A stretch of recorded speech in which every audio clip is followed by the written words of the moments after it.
et quelqu'un, pour le pouvoir, il vend les bijoux de famille aux étrangers.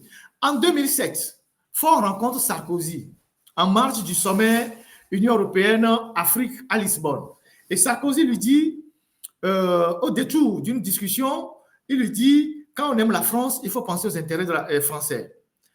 Faisant allusion au problème qu'il y avait entre Bolloré et Dupuy-Doby. Faure rentra au Togo, à l'approche des élections de 2010, il fait virer Dupuy-Doby, que la famille Gnassingbé a utilisé depuis des années contre Bolloré. Il ramène Bolloré dans ses droits et il chasse Dupuy-Doby et il remet le port à Bolloré pour la construction du 3e quai.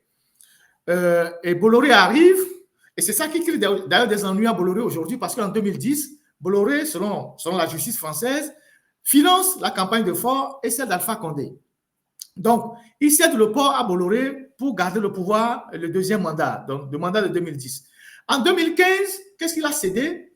En 2015, je pense qu'en 2015, il a cédé, je ne sais pas quel secteur stratégique, pour passer le mandat de 2015. En 2020, il privatise, il cède une partie des télécommunications, toujours à un groupe bizarre, dans lequel il y a des relais jusque là où vous savez. Et donc, il passe le 3e mandat.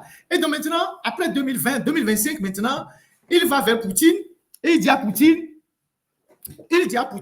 j'ouvre le port de Lomé à toutes tes activités, civiles comme militaires. Et que, bon, les deux dirigeants ont consenti que ce soit la Russie ou le Togo, les deux pays vont utiliser leurs ports respectifs pour des actions militaires. Le Togo a des navires pour aller utiliser dans les ports russes. Le Togo a des navires militaires qui vont aller jusque dans un port russe. Si oui, dites-moi là.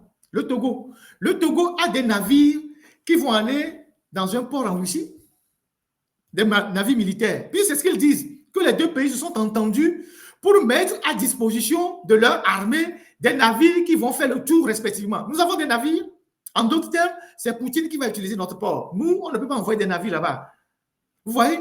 Et donc, aujourd'hui, il expose notre pays à tous les dangers, juste pour préserver son pouvoir, avec cette question de l'uranium, qui probablement va passer par le port de Lomé, avec tous les risques sécuritaires que cela pose aux citoyens et aux Togolais. Lui, il s'en fout.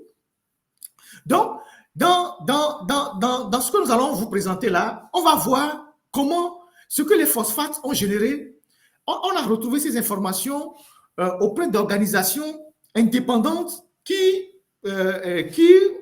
font une base de données de tout le flux commercial mondial. Donc, des bases de données assez fiables qu'on a récupérées et qu'on va vous présenter aujourd'hui.